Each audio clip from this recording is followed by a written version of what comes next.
Hello everyone, and welcome to my General Hospital Today channel. I hope everyone is having a wonderful day. Before we begin, please hit the subscribe button and give this video a thumbs up. Dante discovers the truth about Sam's death after Carly saves Jack. Carly calls Joss in Germany to update her on Michael's condition. She says she's so tense that she should be in bed. She remembers Jack telling her about the thermal spa. Jack is lounging on a spa bed when Valentin descends into the spa and starts strangling him. This is for Prague, he tells him, and for attempting to murder him in front of his daughter. After Jack retaliates, they start to knock over objects. Jack GH is strangled by Valentin. Carly shows up outside Jack's room and asks a waitress if she knows the whereabouts of her buddy Jack Brennan's room. Carly then hears a crash, but the attendant offers to find Jack's room number and says it's probably nothing. Jack GH is saved by Carly. Jack is unconscious on the floor with Valentin on top of him when Carly walks into his room. Valentin bolts away after she smashes a vase over his head. As the attendant enters, Carly runs to Jack and instructs him to call for an ambulance. "Wake up or I'll tell the world you died wearing your bathrobe," yells Carly at Jack. Jack wakes up at last. Jack calls the GH. Jack informs Carly he's okay and doesn't require an ambulance, and he will let the WSB know about Valentin. He expresses gratitude to Carly for saving his life. Given how he has aided her, she claims it is the least she can do, but what will he do now? "That's classified," he says. Carly and Jack give GH a kiss. Brennan calls the WSB and raises the orders for Valentin to kill on sight while Carly heads back to her room. Later, Jack goes up to Carly's room and pulls her into a kiss as soon as she opens the door. Is Drew and Willow's story coming to an end? Jason confronts Sasha about Michael being the father of her child at the Quartermain boathouse. Jason claims Michael informed him they slept together, so does he know he's the father? Sasha plays stupid and claims she has a right to privacy. Jason does not believe Sasha's allegation that she may have slept with a dozen men is true. According to Jason, Michael asked for her as soon as he woke up, seemingly aware that she was expecting their child. Jason is advised by Sasha to ensure that no one else learns of this if he wishes to assist Michael. When Emma arrives, Dante allows her into the main home. Emma expresses her regret to Dante for Sam, saying that she truly loved her while she was with her father. Gio asks Emma what she's doing here as he descends the stairs. After telling Gio to be more gentlemanly, Dante leaves. Emma accepts Joe's invitation and forgives him for not responding to her texts. He questions how she obtained his number, which he never gave her in the first place. Her Aunt Felicia gave it to her. She mentions her college group's recent event and their efforts to gather money for animal rights, but since college students can't afford to give much, she wants to target the older audience. She was hoped he would play for a sophisticated event she is planning at the Metro Court. He says he'll play her event if he's free, but he questions whether this is just a ruse to get a little money. "Animal cruelty is no joke," Emma replies gravely. She claims that despite his prompt apology, many are still unaware of the extent of animal testing that is still being done. While serving at a shelter, she developed an interest in the cause. She once learned that several of the puppies she raised were purchased by a lab instead of being adopted. Entering, Cody says he must apologize to Tracy for missing their morning ride and apologizes for disturbing her. Gio says she's out, but since Tracy is agitated, he would wait till tomorrow. Chase informs Brooklyn in their room that he is sterile and hence unable to father a child. Although he will never be a father, he is content that she can be a mother. Brooklyn consoles him as he sobs and breaks down, saying he's very sorry. Because of him, Chase worries that they will never become parents. There are methods, though, that woman can still become a mother and enjoy the pleasure of being pregnant. They should concentrate on the two of them, and Brooklyn doesn't want to consider their future course of action. "Is he okay?" she asks. He's not, and he didn't realize that he was the reason they couldn't conceive. They will overcome this together, she assures him. Chase thanks Brooklyn for her support and makes the decision to go get some fresh air. After he goes, Brooklyn sobs when she is by herself. Tracy is dragged by Lois and Olivia to the nail salon so she can unwind and get her nails done. Nothing, according to Tracy, will ever make her forget that Sasha became pregnant by a rando. She hopes that free childcare is not what Sasha is anticipating. Olivia responds that although she knows she's worried about Sasha and that improper remarks are her love language, Tracy should calm down when she continues to vent about her. When Martin shows there, he questions to whom Tracy is now directing her resentment. Tracy snaps and accuses him of being an ambulance chaser who will protect anyone who can afford to pay him. Martin informs Tracy that she has a terrible tendency of slapping people over to obtain what she wants and that her actions toward Willow were motivated more by hurting Drew than by those kids. While avoiding the argument between Tracy and Martin, Olivia and Lois get their nails done. A sobbing Brooklyn calls Lois and wonders what's wrong. Lois responds that she's on her way when Brooklyn asks her to come home because she needs her. After a while, Olivia departs from Tracy, saying she has to attend to matters at the hotel. Martin quips that as Olivia leaves, it's obvious that she was unable to leave Tracy quickly enough. "What's wrong with her?" Tracy asks. He claims that she criticized Willow and ruined his relationship with Lucy because of her entitlement, which irritates him. Tracy chuckles and feels that he ought to express gratitude to her for removing Lucy, the cheater, from his life. Brooklyn informs Lois that Chase is sterile when she gets to the mansion. Although Lois is very sorry, he asserts that fatherhood is more than just a biological gift. Although Brooklyn is aware, she had a dream in which she carried Chase's child. Brooklyn points out that Chase mentioned a donor and IVF, but she believes it would be difficult for him and that he is giving up everything so she may become pregnant. She believes that she needs to be honest with him about her first pregnancy. While Brooklyn thinks Chase's circumstances change everything, Lois says the past should remain in the past. She might only ever have one biological child, the one she gave up. Cody asks Tracy in the living room who has irritated her. Gio discloses that it was Sasha who informed the family of her pregnancy. After Cody leaves, Emma and Gio talk about her fundraiser. He is unsure if his playing will generate revenue. Emma asks Chase if he would pay to watch Gio play when he returns. Because Gio is so awesome, Chase said he would. Jason assures Sasha that he won't tell anyone down at the boathouse. Willow may use this to obtain custody of Michael's children, which worries Sasha. Jason concurs. Like Michael, she too wants to keep her child away from the QS, and Sunny cannot know either because doing so might endanger the child. She requests that Jason simply leave, as Michael had promised. Being a single parent is difficult, according to Jason, but he is here to support her. Sasha feels the baby kick all of a sudden. She invites Jason to experience her excitement. Cody observes them in the background and is obviously distressed. Anna leaves a message at the hospital asking someone at the WSB to share their memories of Jen Sidwell. Then she sees Lulu and goes to her. She claims Dante told her about Prague and welcomes Lulu back. She is relieved that no one was harmed. "I'd hate for my daughter to be shot a second time," Lulu snipes. Anna will always be sad for what occurred, but she lacks the words to express her regret. According to Lulu, her mother and Valentin both told her so, and Valentin concealed Charlotte's surveillance of her. According to Anna, it shouldn't have occurred. According to Lulu, if Valentin had been a better parent, it wouldn't have occurred. She has all of her contacts searching for Valentin, and Anna thanks her for understanding. Dante bumps into Lulu as he exits the elevator to ask a patient for a statement. According to Lulu, she recently took an exam and did well. Although Dante is glad to hear it, he is concerned that she is going too far. Her recuperation from the transplant is necessary. Lulu believes that he blames her for Sam's death and that he is concentrating on her while disregarding his suffering. Dante claims that he is coping with his pain and doesn't hold her responsible. Although Lulu is aware that she did not trigger Sam's death, her presence complicates his life. He will never regret having her in his life, but he cannot deny that.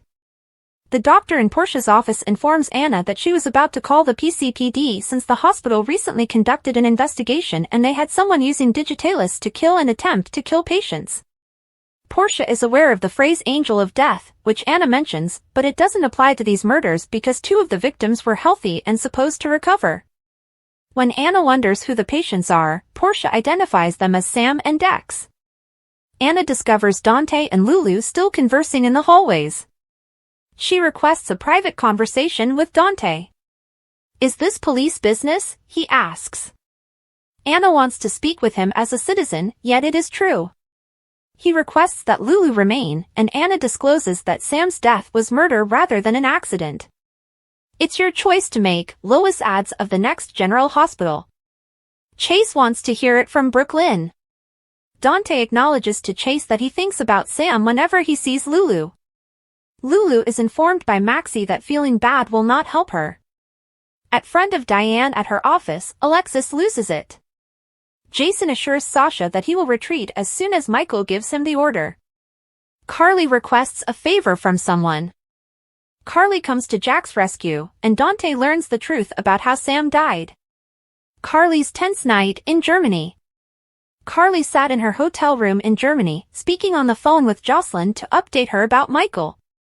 She admitted that she should be in bed, but she was too tense to sleep. As she hung up, she recalled Jack mentioning the thermal spa and decided to check it out. A deadly encounter in the spa. Meanwhile, in the spa, Jack was enjoying a moment of relaxation when Valentin emerged from the shadows. Without warning, Valentin lunged at Jack, strangling him. "This is for Prague," he hissed. Jack fought back, knocking over tables and chairs as he struggled to free himself. Outside Jack's room, Carly arrived and inquired about his whereabouts. Before the attendant could answer, a loud crash echoed through the hall. The attendant dismissed it, but Carly's instincts kicked in. She rushed toward the noise, bursting into Jack's room just in time to see him losing consciousness under Valentin's grip. Thinking fast, she grabbed a vase and smashed it over Valentin's head. Stunned, Valentin staggered before bolting from the room. Carly fell to Jack's side, shaking him. "Wake up or I'll tell the world you died in your bathrobe," she yelled. Slowly, Jack stirred, coughing and gasping for breath. Despite Carly's insistence, Jack refused medical attention. "I'm fine," he rasped. "But the WSB needs to know about Valentin. He won't get away this time."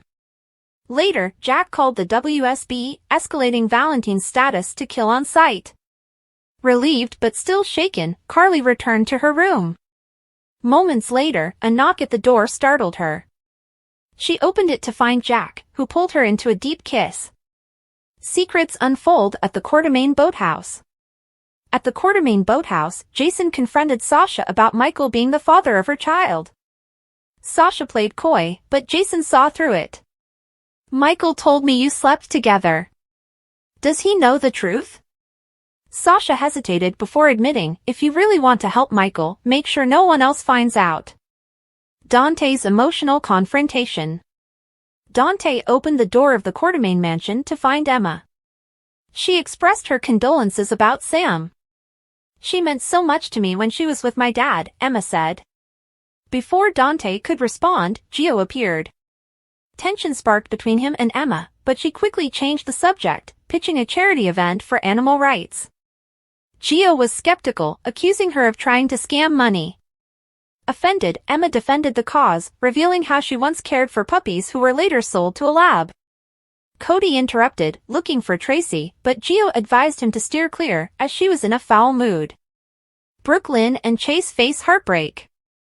In their room, Chase revealed to Brooklyn that he was sterile. "I'm happy you can be a mother, but I'll never be a father," he said, breaking down. Brooklyn held him, assuring him they would face this together. Later, Chase left to clear his head. As soon as he was gone, Brooklyn collapsed into tears. Tensions rise at the salon. Lois and Olivia dragged Tracy to the salon to relax, but Tracy continued to fume about Sasha's pregnancy. Martin appeared, exchanging sharp words with Tracy. "You roll over people to get your way," he accused. Meanwhile, Lois received a call from Brooklyn. "Mom, I need you," Brooklyn sobbed. Lois left immediately. At the mansion, Brooklyn confided in Lois. Chase mentioned a donor, but I don't think I can do it. I have to tell him the truth about my first pregnancy. Lois advised against it. The past should stay in the past. But what if the child I gave up is the only biological child I'll ever have? Brooklyn countered. A shocking revelation. At the hospital, Anna received a disturbing call about a patient killer using digitalis. Portia confirmed that 2 victims, Dex and Sam, had been targeted. Anna rushed to Dante, who was talking to Lulu. I need to speak with you privately, she said. Lulu can stay, Dante insisted. Anna hesitated, then revealed the chilling truth: Sam's death wasn't an accident. It was murder. Carly comes to Jack's rescue, and Dante learns the truth about how Sam died. Jack Callahan had always been a man who kept his emotions close to the vest. But tonight, as he lay bruised and bloodied in a cold, dimly lit warehouse on the outskirts of Port Charles, he wished more than anything that he had listened to Carly Spencer's warnings. He had thought he could handle this on his own, that he could protect those he loved without pulling them into danger. But now, with a cracked rib and a pounding headache, Jack knew he had been wrong. The door to the warehouse creaked open, and Jack tensed, expecting another round of beatings from his captors. Instead, he heard the sharp, determined voice of Carly. You boys picked the wrong man to mess with, she said, her tone laced with deadly intent. Jack squinted through swollen eyes and saw Carly standing in the doorway, her blonde hair catching the dim light, a gun in her hand. Behind her, a few of Sonny Corinthos' men flanked her, ready to storm in if needed. Relief flooded Jack, but he knew this wasn't over yet. Carly, his voice was hoarse, his throat dry from hours of captivity. Save it, she snapped, rushing to his side. You're lucky I figured out where they were holding you. What the hell were you thinking, Jack? Going after these guys alone? Jack groaned as she helped him sit up. I had to, he muttered. I needed to know the truth about Sam. Carly's expression hardened. And did you find it? Jack coughed, wincing. Not yet. But I know it's bigger than we thought. As she helped him to his feet, the sound of tires screeching outside signaled that their enemies weren't done with them yet. Carly exchanged a glance with one of Sonny's men and nodded. The reinforcements moved swiftly, ensuring their way out was clear. Let's get you out of here, she whispered. Dante's investigation takes a dark turn. Meanwhile, Detective Dante Falconeri had been following the breadcrumbs surrounding Sam McCall's mysterious death. The official story was an accident, drowning in the harbor, no signs of foul play. But something didn't sit right with him. The more he dug, the more inconsistencies he found. And now, he was on the verge of uncovering the truth.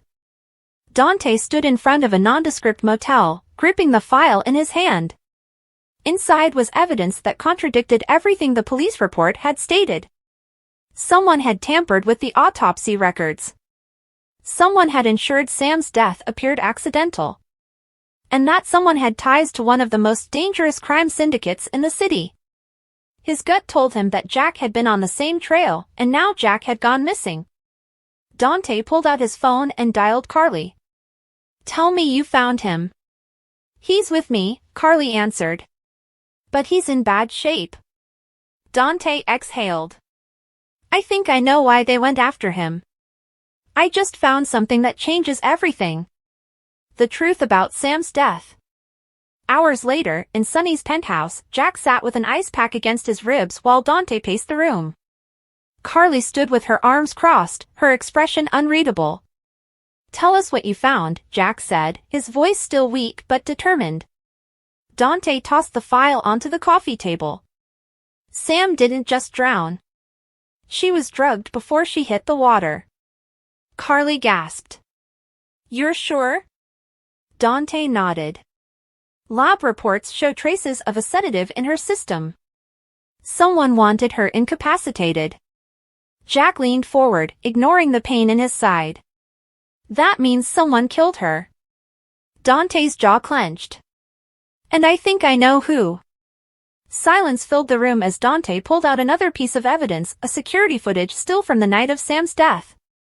The grainy image showed a shadowy figure near the docks, standing over Sam's body before she disappeared beneath the waves. Jack took the photo and studied it carefully. "Who is this?" Dante hesitated before saying the name that would change everything. "It's Damian Grayson." Carly's eyes widened. "The businessman? He's got half the city in his pocket."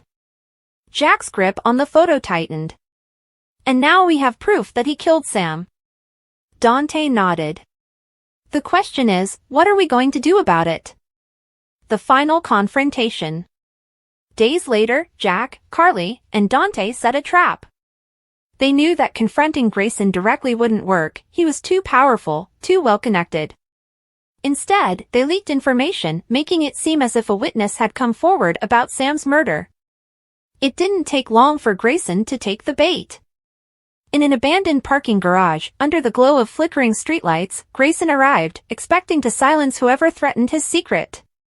But instead, he found himself face-to-face with Jack and Dante, guns drawn. "You thought you could get away with it," Jack said coldly. "You thought no one would dig deep enough." Grayson smirked. "You have no proof." Dante held up a flash drive. "This says otherwise.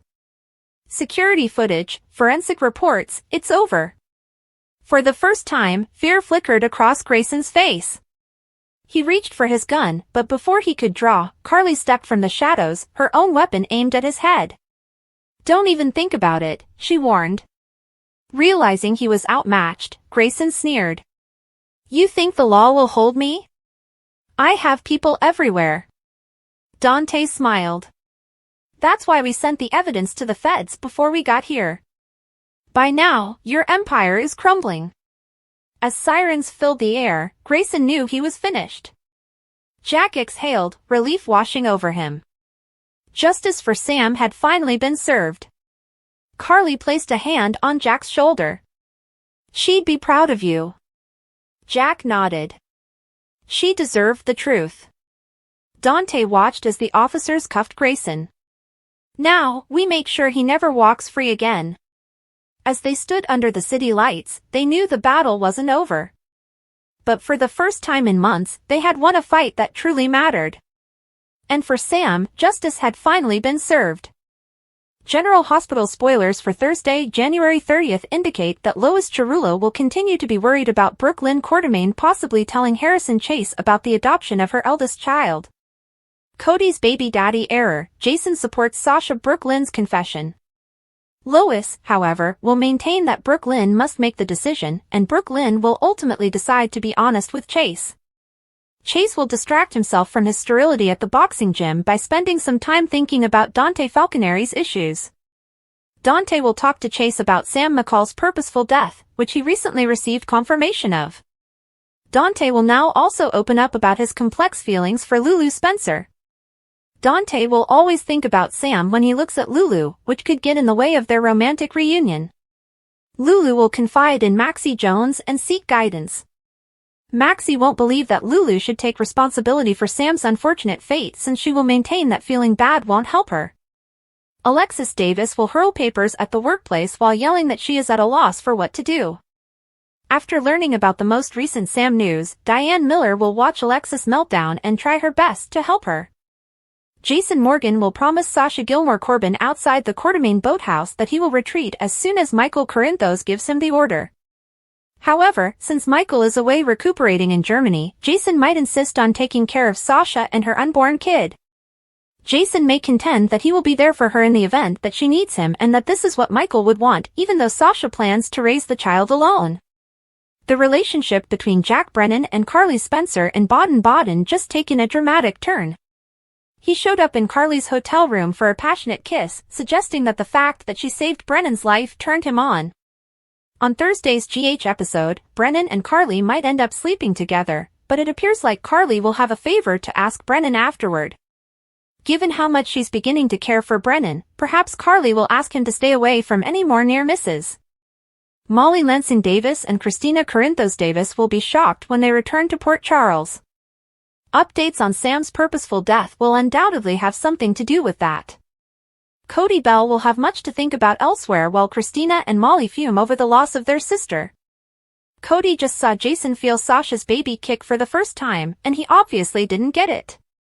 Cody will undoubtedly believe Jason is the baby daddy because General Hospital spoilers indicate that he will make snap judgments, and our predictions suggest that he will eventually tell others about it. Cody's baby daddy blunder, Jason stands by Sasha, Brooke Lynn's confession. General Hospital spoilers for Thursday, January 30th. Drama and shocking revelations continue to unfold in Port Charles as General Hospital, GH, brings another action-packed episode on Thursday, January 30th. The day will be filled with intense emotions, mistaken assumptions, and life-altering confessions. Brooke Lynn's confession and Lois' concern. Lois Chirulo remains worried about her daughter, Brooke Lynn Quartermaine, potentially confessing the truth about her firstborn's adoption to Harrison Chase. Lois understands the weight of this revelation and the impact it could have on Brooke Lynn's relationship with Chase. However, she ultimately leaves the decision in Brooke Lynn's hands. After much internal debate, Brooke Lynn finally decides to come clean. She knows Chase deserves the truth and musters the courage to tell him about the adoption. How will Chase react to this confession, especially as he's already dealing with his own personal turmoil? Chase focuses on Dante's problems. At the boxing gym, Chase takes a break from his own troubles to focus on Dante Falconeri's issues. Struggling with the fact that he is sterile, Chase finds a distraction in listening to Dante's recent discoveries. Dante just received confirmation that Sam McCall's death was not an accident but an intentional act. This devastating truth weighs heavily on him, and he confides in Chase about his conflicted emotions. Additionally, Dante admits his feelings toward Lulu Spencer are now complicated. Every time he sees Lulu, he can't help but think of Sam, which could create an emotional roadblock to their romantic reunion. Lulu seeks Maxie's advice. Meanwhile, Lulu opens up to Maxie Jones, who offers her some much-needed guidance. Lulu is battling guilt over Sam's tragic fate, but Maxie insists that blaming herself won't do any good. Maxie encourages Lulu to process her emotions without unnecessary self-blame. Will Lulu take Maxie's advice to heart and find a way to move forward? Alexis' meltdown and Diane's support. Over at her office, Alexis Davis reaches a breaking point. Unable to process her emotions, she throws papers in frustration and yells that she doesn't know what to do. Diane Miller witnesses her meltdown and steps in to support her friend. After hearing the latest updates about Sam, Diane reassures Alexis and reminds her that she doesn't have to navigate this grief alone. Jason vows to stand by Sasha. Outside the Quartermaine boathouse, Jason Morgan has a heartfelt conversation with Sasha Gilmore Corbin. He assures her that he will back off if Michael Corinthos asks him to, but until then, he wants to be there for her and her unborn child. With Michael still in Germany recovering, Jason feels it's his responsibility to step up and ensure Sasha doesn't go through this pregnancy alone. Sasha, determined to raise her baby independently, appreciates Jason's offer. However, Jason insists that Michael would want him to look after her, making it clear that his support remains unwavering. Carly and Brennan's heated moment in Baden-Baden. Meanwhile, in Baden-Baden, Carly Spencer and Jack Brennan take their relationship to the next level. After Carly saved Brennan's life, the intensity of the moment led to a passionate kiss. Now, the heat between them continues to rise, and there's a strong possibility that they will take things even further. Following their steamy encounter, Carly may have a request for Brennan. She might ask him to be more cautious, as she's genuinely starting to care for him. How will this budding romance affect Carly's future in Port Charles? Molly and Christina's devastating news. Back in Port Charles, Molly Lansing Davis and Christina Corinthos Davis are hit with a shocking revelation. They receive confirmation that Sam's death was not an accident but a deliberate act. Overcome with grief and anger, the sisters struggle to process the reality of losing their beloved sibling in such a brutal manner. Will they seek justice for Sam, or will their grief manifest in unpredictable ways? Cody's misunderstanding creates chaos. Elsewhere, Cody Bell finds himself jumping to conclusions after witnessing an intimate moment between Jason and Sasha. When Jason feels Sasha's baby kick for the first time, Cody misinterprets the situation and assumes Jason is the father of Sasha's child. Unable to contain himself, Cody spreads the news, causing unnecessary drama in Port Charles. His assumption sets off a chain reaction of confusion and speculation. Will someone step in to correct Cody's mistake before it gets out of hand? What's next for Port Charles? With all these shocking developments, General Hospital promises an exciting and emotional episode. Will Brooklyn and Chase's relationship survive the truth about the adoption? Can Dante and Lulu find their way back to each other despite the memories of Sam? How will Carly's connection with Brennan evolve, and what repercussions will Cody's blunder have on Sasha and Jason? Stay tuned for all the drama, twists, and emotional moments on Thursday, January 30th, as GH delivers another unforgettable episode.